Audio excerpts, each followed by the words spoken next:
Welcome back. మరిన్ని విషయాలు తెలుసుకుందాం. అసలు మీ మెడిటేషన్ యొక్క ఇంట్రడక్షన్ ఎలా జరిగింది? ఎవరి ద్వారా మీరు మెడిటేషన్ నేర్చుకున్నారు? మెడిటేషన్కి నేను రాకముందు కూడా లైక్ ఈ మూడుకి ఆన్సర్స్ని ఎతుకుతూ ఉన్నప్పుడు డిఫరెంట్ బుక్స్ కానీ అవి కానీ అప్పుడు థియరిటికల్గా నాకు అన్ఫార్చునేట్లీ ఒక మంచి గురువు కానీ ఎవరు ఫిజికల్గా అప్పుడు నాకు కనపడలే. ఓకే. అండ్ మా ఇంట్లో నేను ఒక్కడనే ఈ టైప్ జర్నీకి చేస్తున్నామండి. సో బట్ ఎవరికి కూడా యాక్చువల్గా ఒక రకంగా చెప్పాలంటే ఇంట్లో వాళ్ళకి కూడా తెలియదు వీడు దీనికోసం నెతుకుతున్నాడు అన్న ఇది కూడా తెలియదు. నాకు ఎక్కడన్నా బుక్ కనపడితే కొనుక్కోవడం, అందులో ఉంది అనుకుంటే దాన్ని ప్రాక్టీస్ చేయడం అట్లా చేసేవాడిని. ఇంజనీరింగ్ నేను తమిళనాడులో కన్యాకుమారికి దగ్గరగా అక్కడ చదువుకున్నాను. ఆ టైంలో I had more freedom. Like ఇప్పుడు ఇంట్లో లేను, ఏ బుక్ చదువుకున్నా ఏదైనా ఉండేది. సో రెగ్యులర్గా రామకృష్ణ మఠ్కి అక్కడికి వెళ్తూ ఉండేవాడిని. ఆ పుస్తకాలు ఎక్కువ చదివేవాడిని. అందులోంచి ఏదైనా క్లూస్ దొరికితే అన్నట్టు ఉండేవాడిని. ఒకసారి రీడర్స్ డైజెస్ట్ అనే మ్యాగజైన్ ఉంది కదా, రీడర్స్ డైజెస్ట్లో ఇంట్యూషన్ గురించి, సిక్స్త్ సెన్స్ గురించి ఒక ఆర్టికల్ ఉంది. ఆర్టికల్లో ఏమన్నా ఉంటుంది అంటే ఇంట్యూషన్, ఇప్పుడు సడన్గా ఒక ఇంట్యూషన్ వచ్చింది నాకు ఇక్కడి నుంచి వెళ్ళిపోవాలి అని. ఓకే, లేకపోతే వెళ్ళిపోవాలి అంతే. ఎందుకు వెళ్ళిపోవాలి, దీని మీనింగ్ ఏంది, ఇక్కడ ఏం రిస్క్ ఉంది, అన్ని క్వశ్చన్స్ ఏమీ ఉండవు దానికి. మనం వేస్తే దాంట్లో మనకి దాన్ని డైల్యూట్ చేసేస్తాం, మనం ఆ పని చేయలేం. ఇంట్యూషన్ సింపుల్గా వెళ్ళిపోవాలి. వెళ్ళిపోతూ ఉంటే నీకు అది ఆ ఇంట్యూషన్ ఇంకా స్ట్రాంగ్ అవుతుంది, ఇంకా దాంట్లో పర్ఫెక్షన్ అనివ్వండి, ఇంకా ఇది పెరుగుతుంది అని ఉంది అంతే. సో అప్పటి నుంచి నాకు అది మనసు చెప్తుందా, ఇంకోటి చెప్తుందా, ఏం చెప్తుందో లేదు, లోపల నుంచి ఏదొచ్చినా అది చేసేవాడిని అంతే. ఓకే. సడన్గా నా ఫ్రెండ్ ఎవరన్నా కలిసి నీకు ఇట్లా అవుతుంది అనిపిస్తుంది నాకు అంటే, నాకు అనిపిస్తే చెప్పేవాడిని. తర్వాత నువ్వు తిరుపతి వెళ్ళు అంటే అప్పటికప్పుడు ఇంకా కాలేజ్కి బయలుదేరేవాడిని, కాస్త ఆగిపోయి మళ్ళీ సర్దుకుని తిరుపతికి వెళ్ళిపోయేవాడిని. అప్పుడు కన్యాకుమారిలో ఉండేవాడిని. ఓకే. వెళ్ళి 2-3 బస్సులు మారి, ఎర్ర బస్సులు ఎక్కి అవి చేసి డైరెక్ట్గా దొరకకపోతే ఎట్లయినా వెళ్ళిపోయేవాడిని అంతే. ఓకే. అలా 4-5 సార్లు తిరుపతికి వెళ్ళా. ఏంటి, కన్యాకుమారి నుంచి తిరుపతి? ఎందుకో రెగ్యులర్గా తిరుపతికి వెళ్ళేవాడిని. బట్ ఇట్స్ నాట్ ఎగ్జాక్ట్లీ అక్కడ శ్రీనివాసుడినే చూడాలని కాదు, బట్ ప్రైమరీగా ఇదేదో చెప్తుంది, ఏం జరుగుతుందో అన్న ఇదితోటి వెళ్ళిపోయేవాడిని. లోపల ఇంట్యూషన్ నుంచి వచ్చింది, వెళ్ళిపోయేవాడిని అంతే. ఇప్పుడు ఇట్లా మా కాలేజ్కి ఇట్లా వెళ్ళాలనుకోండి, సగం బస్సు ఎక్కేటప్పుడు ఎక్కొద్దని వచ్చేది, టక్మని ఆగిపోయేవాడిని. ఎందుకు వచ్చింది, తర్వాత దానివల్ల ప్లస్ అయిందా మైనస్ అయిందా కూడా అనాలిసిస్లో ఒక్కోసారి చేసేవాడిని కాదు, ఆగిపోయేవాడిని. లైక్ నేను 3rd ఇయర్లో ఉన్నప్పుడు ఒక సబ్జెక్టు, ఎన్నో సబ్జెక్ట్స్లో ఫెయిల్ అయినా ఒక సబ్జెక్టు బ్యాక్లాగ్ ఉండింది. దాన్ని అక్కడ మా యూనివర్సిటీ ఏంటి అంటే, నువ్వు రీవాల్యుయేషన్ అదొక్క సబ్జెక్ట్కే ఇచ్చాను నేను. రీవాల్యుయేషన్ అయ్యి ఆ మార్కులు వచ్చేసరికి మళ్ళీ నువ్వు ఎగ్జామ్ కూడా వచ్చేస్తుంది, నెక్స్ట్ సెమ్లో మళ్ళీ అది రాసేస్తావు. నేను ఎట్లయినా పాస్ అవుతా. 45 వాజ్ మై పాస్ మార్క్. 42లో 42 వచ్చి ఫెయిల్ అయ్యా. ఇంకా 3 మార్క్స్. రీవాల్యుయేషన్లో ఖచ్చితంగా పాస్ అవుతా అనుకొని నెక్స్ట్ టైము ఎగ్జామ్ రాయొద్దు అనుకున్నా. ఓకే, ప్రిపేర్ అయింది ఏమీ లేదు. ఓకే, నా ఎగ్జామ్స్తో పాటు అది వస్తుంది, సో రాయొద్దు అనుకున్నాను. అనుకుంటే లోపల నుంచి మాత్రం గట్టిగా వెళ్ళు అని వచ్చింది. ఇంకంతే, అప్పటికప్పుడు వెళ్ళా ఎగ్జామ్కి వెళ్ళి రాసా.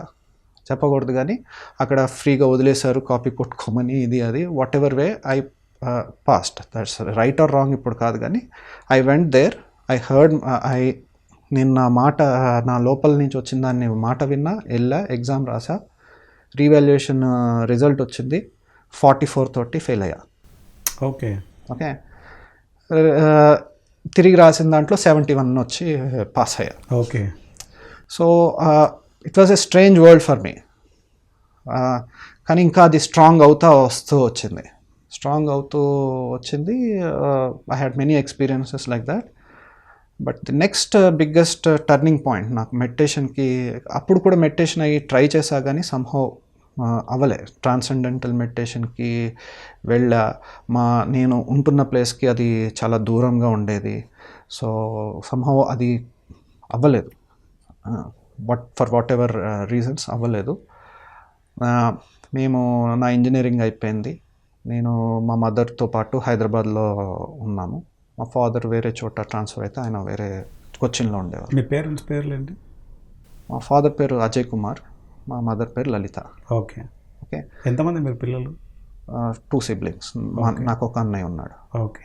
సో ఇక్కడికి వచ్చాక అదే పీరియడ్లో ఒక లవ్ అఫైర్ ఉండింది నాకు. Okay. Okay. And I was in very deep love with her. So it was like ఇంకా ఇంగ్లీష్లో చెప్పాలంటే distance love. She was not in Hyderabad or whatever. Okay. So but I was in very deep love with her. So సడన్గా 2004 జనవరి 1కి ఆమె నాతోటి మాట్లాడడం మానేసింది. All of sudden. Reason నాకు తెలియదు. ఓకే. నాకు రీజన్స్ తెలియకపోతే పిచ్చెక్కిపోతుంది. ఓకే. రీజన్ తెలియదు, ఎందుకు మాట్లాడట్లేదో తెలియదు. ఫోన్ చేయదు, ఫోన్ చేస్తే ఎత్తదు. మ్యాటర్ అది. దానికి తోడు ఇప్పటివరకు నాకు వస్తున్న ఇంట్యూషన్స్ కానీ ఇది చేయి అది చేయి అనే గైడెన్స్ కానీ అది కూడా ఆగిపోయింది. ఓకే. ఇప్పుడు ఆమె మాట్లాడట్లేదు, ఏం చేయాలి అంటే లోపల నుంచి రావట్లేదు, లేదు ఎందుకు మాట్లాడట్లేదు అంటే లోపల నుంచి సినిమా లేదు. I was like directionless. ఇక్కడ కట్ అయిపోయింది, ఈ సోర్సు కట్ అయిపోయింది, 2 సోర్సులు కట్ అయిపోయింది. ఓకే. ఓకే. ఇది కట్ అయిపోయింది, ఇది కట్ అయిపోయింది. మంచిగా డిప్రెషన్ మెయింటైన్ చేస్తూ ఉన్నా ఆ టైంలో. ఓకే. అంటే నాకు ఇంకా డైరెక్షన్ లేదు, నేను బయటకు వచ్చి ఏం చేయాలి, ఓకే, లేకపోతే కాలక్షేపం లేదు ఆర్ వాట్ ఎవర్. నాకు ఏ ఇంట్రెస్ట్ ఇప్పుడు ఆ అమ్మాయితో మాట్లాడడం నాకు it use to be very good for me. Okay. అది లేదు, బయట చేయడానికి లేదు. ఒక రకంగా డిప్రెషన్ మెయింటైన్ చేస్తూ ఉన్నా. ఇలా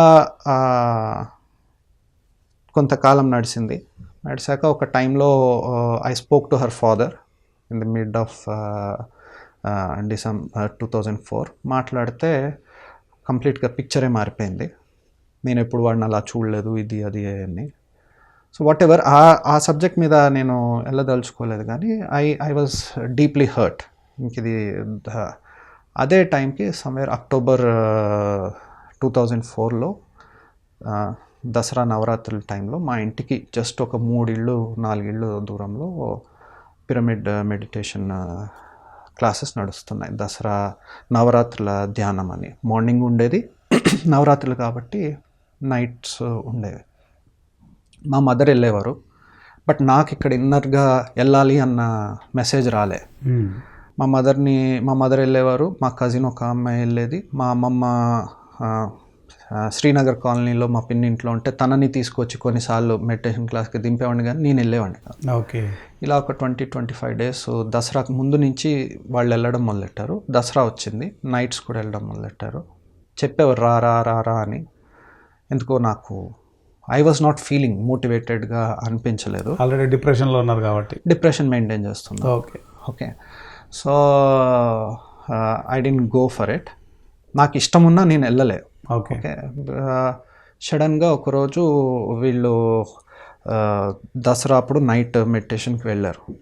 వెళ్తే సడన్గా ఇట్లా పడుకున్నా, నీకున్న ప్రశ్నలన్నిటికీ సమాధానం దొరుకుతుంది అన్న ఇన్నర్ వాయిస్, మళ్ళీ జనవరి 2004లో ఆగిపోయిన వాయిస్ సడన్గా మీ సోర్స్ రీకనెక్ట్ అయిపోయింది. సడన్గా it said to go. Okay. Okay. అప్పుడు లెగ్సా వెళ్ళా మెడిటేషన్కి. వెళ్తే కరెక్ట్గా అప్పటికి లాస్ట్ స్టేజెస్లో ఉన్నట్టుంది. అప్పటికి చాలామంది చాలాసేపటి నుంచి మెడిటేషన్ చేస్తున్నారు, కూర్చున్నారు. వెంకటరమణ గారు అక్కడ అప్పుడు నేర్పించేవారు ఆ ఏరియా అంతా. సో ఆయన ఎలా మెడిటేషన్ చేయాలో అని చెప్పారు. కూర్చుని కొంచెంసేపటికి బాడీలోంచి ఏదో బయటకు వస్తున్నట్టు, లేకపోతే నాకు 2 బాడీస్ ఉన్నట్టు సంథింగ్ వాజ్ మూవింగ్. ఫస్ట్ సిట్టింగ్లో within 5 minutes or something first సిట్టింగ్లో అవుతాను. అది పూర్తిగా అనుభవించే లోపలే ఆ రోజు క్లాస్ ఎవరిదైతే మాస్టర్ క్లాసో ఆయన వచ్చేసరికి లేపేశారు. లేపిన తర్వాత ఆ రోజు మెడిటేషన్ క్లాస్ చెప్పిన ఆయనతోటి నాకు ఒక ఆర్గ్యుమెంట్ అయింది.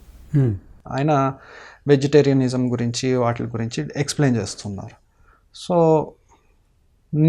నేనేమనుకున్నా అంటే ఒకసారి మధ్యలో చెయ్యెత్తి, సార్ ఈ పాయింట్ కూడా why we should be vegetarian అనే దానికి ఈ పాయింట్ కూడా this is what I know అన్నట్టు నేను ఒక పాయింట్ చెప్పబోయా. దానికి ముందు ఏమైందంటే ఆయన ఇండియన్స్కి వెస్టర్నర్స్కి మధ్యన డిఫరెన్స్ చెప్పారు. ఇండియన్స్ పెద్ద మనము స్పిరిచువాలిటీకి వెస్టర్నర్స్కి ఉన్నంత జీలు క్వెస్ట్ మనలో ఉండట్లేదు ఇది అని చెప్పారు. చెప్తే నాకు అందులో ఈ దేశభక్తి అన్నీ చాలా ఎక్కువ, అలా ఐ డోంట్ థింక్ సో అన్నాను. I interrupted him. ఓకే, ఆయన అయిపోయింది. He said something. మళ్ళీ దాని తర్వాత ఆయన వెజిటేరియనిజం గురించి చెప్తా ఉంటే మళ్ళీ నేను సార్ ఇది కూడా యాడ్ చేయొచ్చు అన్నట్టు చెప్తే, నీకన్నా నేను చాలా పుస్తకాలు చదివాను, నీకన్నా నేను నువ్వేం చెప్పక్కర్లేదు అన్నాడు. నాకు కోపం వచ్చి బయటకు వచ్చేసా. I walked off from that place. మరికొన్ని విషయాలు తెలుసుకునే ముందు ఒక చిన్న విరామం తీసుకుందాం. హలో ఫ్రెండ్స్, పిఎంసి ఆన్లైన్ని సబ్స్క్రైబ్ చేసుకోండి. సరికొత్త అప్డేట్స్ కోసం బెల్ బటన్ని నొక్కండి.